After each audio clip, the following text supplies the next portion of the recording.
We can always choose whether to obey the easy way or the hard way. But one thing for certain, we know God will get our attention. In this week's video, we'll be looking at another area that God has helped me on my walk to a bold life. Last week, we dealt with time. This week, we'll look at our finances. And interestingly, even when we think that we're doing all that God asks us to do, especially with our finances, and in the area of tithing, we could be way off. So we will be looking at two instances. How one, he checked me, and two, he used an analogy. So let's go.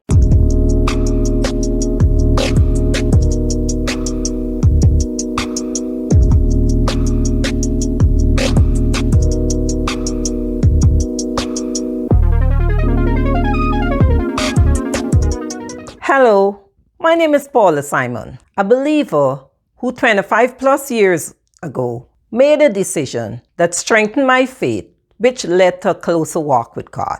This platform encourages women to embrace changes and be more proactive in their lives. If you're new to this channel, welcome, welcome, welcome. And if you're visiting for the second or third or fourth time, welcome also. Don't forget to subscribe, like, and turn on the notification button so you will get a chance to hear more videos. And most of all, YouTube will notify you every Monday morning when a new video is uploaded. So let's look at this week's video. Last week, I started my side of the bold walk or the bold journey, sharing with you guys instances where God had worked in my life in order to help me to grow stronger, and also giving you examples. Last week, we dealt with time. This week, we're going to deal with something that as a believer, we see it in the Bible. We always talk about tithing. We always talk about giving the 10%. About 28 years ago, I was introduced to tithing. That was the first time I heard of it, understand what tithing was. I believe it, and since then I've been practicing it. I never deviate in the times when I'm not in a church building or going to a particular church. I would look at service on TV. I know for about 2 years, I would look at Joyce Myers during the week and Charles Stanley and Joel Osteen on Sundays. So when it's time for tithe, I divide my tithe between my 10% between those three ministries because there was where I was getting my spiritual food. So God knows in my heart how I feel about tithing. He knows everything. He knows my intention and my belief. So I got into a car accident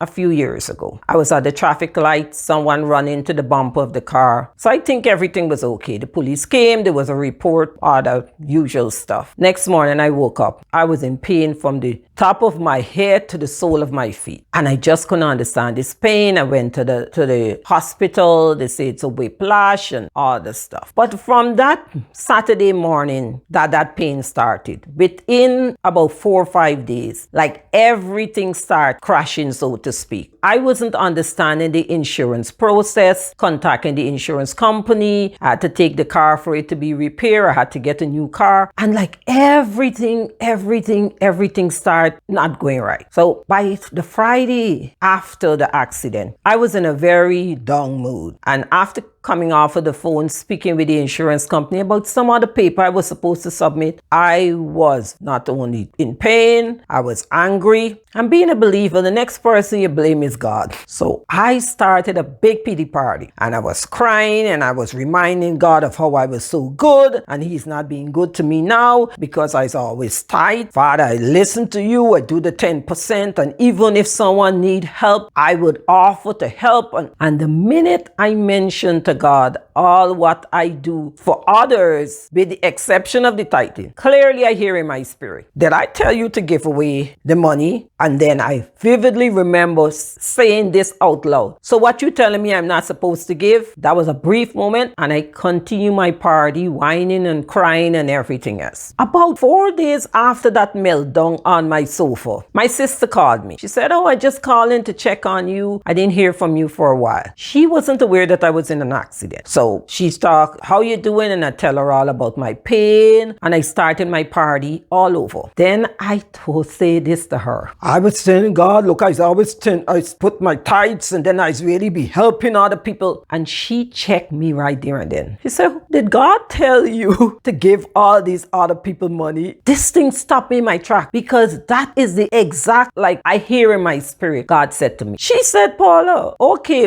God give you the 100%. He told you to give him back the 10%. But remember, he's still controlling the next 90%. So when you decide to be giving away money or doing stuff, did you check with God before you give away this money? I said, Jenny, but this is the same thing I hear in my spirit. She said, yes. But again, this is what I'm telling you guys. God know my heart. He knew when everything that I do, my intent. When I give the 10%, when I give someone something, God knows my heart. He knows my intention. So he had to check me. He accepted 10%. But the other set of money that I was giving away, he never tell me to give it away. So when my sister said that thing to me, well, guys, I must tell you, from the pity party, I started an apology tour. God, I'm so sorry. I didn't trust you. I went through that. Who knows? I might have learned from that lesson. It might have lasted about 6 months. And then I know for certain I went back to my old ways. Why? Because the lesson wasn't like that dramatic. It didn't really affected me, and this is what happened to us as believers. It's based upon how far we push, then we make a change. That was an easy way somewhat, and I went on. The second way God checked me, and again, is with my tithes. In this case, he used an analogy. That was about 4 or 5 years after. I was a member of a church. Everything was fine. Then I start feeling in my spirit, it's time for you to leave the church. In my head, I'm checking, is the word good? So as the Holy Spirit started to tell me, you need to leave, I couldn't see the reasoning. In my head, the word is good. The church was near. I love the people in the church. The choir was fantastic. Everything. So as God telling me to leave, I wasn't listening. I started checking myself. Just sit in the church. Everything will be okay. And this thing continued for a while. I was also an usher in the church. So a Sunday morning, I remember vividly sitting at my dining table.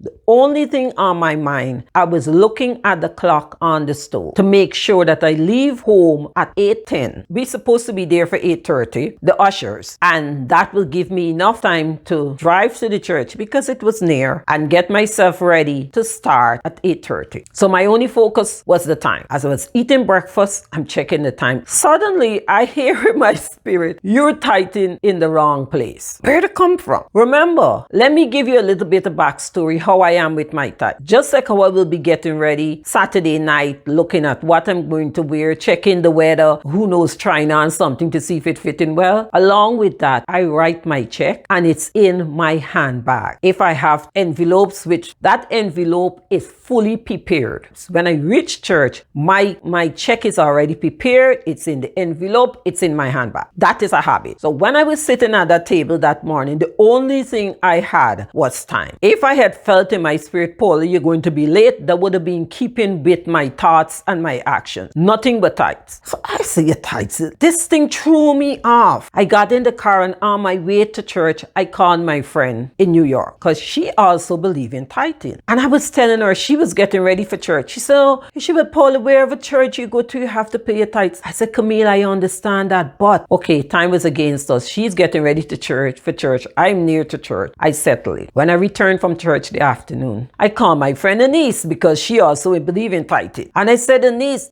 said, oh, Paula, whichever church you go to, you're supposed to be tithing there. Then I realized something about the words, at least the words that I think I'm saying, they're not understanding. At that time, I didn't realize that they were not supposed to understand it. All right? This tithing in the wrong ground, this thing doesn't sound right. I never heard of it before. Guys, my people, who knows, but like 4 days after, stop at the traffic light, waiting for the light to turn green so I could turn. Right there and then, God gave me an analogy. Where I grew up in Guyana, my mother planted flowers. We had flowers to the front. At the back, they were vegetables. We had okra, we had eggplant or belange for all the Guyanese. We had thyme, we had shallot or green onions. So we always plant. We had fruits, we had coconut trees in the yard. So that is planted there. In high school, I met my friend Rose. Rose lives over the river. A Guyanese listening, they will understand too. Where she lives, they have a lot of rice field.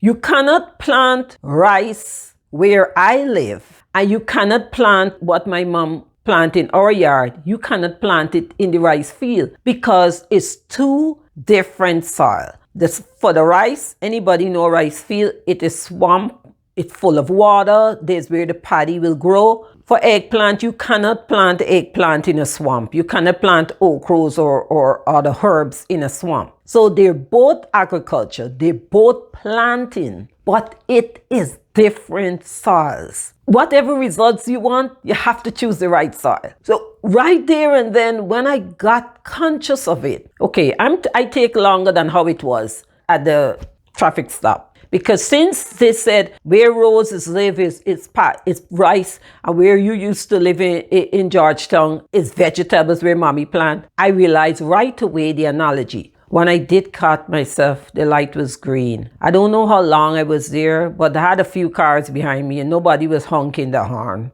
So I assume it wasn't long. When I was so happy because I was struggling for those days trying to understand, how am I tightening the wrong ground? Whatever experience I need, I could not experience it at that church because God again knows my heart. I either be all in or all out. So if I'm focused at that church, whatever he wanted me to experience, I could not experience it there. I had to go somewhere else. After he was talking to me all along and I just wasn't getting it, he had to touch something that he knows I never have a problem with. That is my type. What I did, I wrote the pastor a letter and I explained to him. I said, God, tell me that I need to move because I'm tightening the wrong ground, and give him this benefit. He said, Sister Paula, if the Holy Spirit tells you you have to move, you have to obey the Holy Spirit. That church is still around. I had to move. That doesn't necessarily mean something is wrong with the church, but I had to move. And I will tell you guys always, God knows our heart. He knows our intention. And if he knows that we honestly and earnestly want to follow his will and we waiting on him for direction, he will reveal it to us. Although it took those two instances in two different ways. He bring consciousness to me and make me move, and he used the type. It took me a while afterward, but all when I reached the last dark spot that I really realized that I had to talk to him. All of that was a revelation. I'm more cautious now. Not every time I hear that someone need a help or something is happening and I will check my account. Oh, Paul, you have extra money to give away. I don't do that anymore because I mean to say it so many years and so many instances, and I'm only identifying two. I have several others I don't even want to talk about. But it took me a while to get to this point. And I will tell you, as you start this bold walk, as you start asking God for guidance, he would reveal areas to you that you have missed before, and he would reveal to you what you're doing right now. Guys, this walk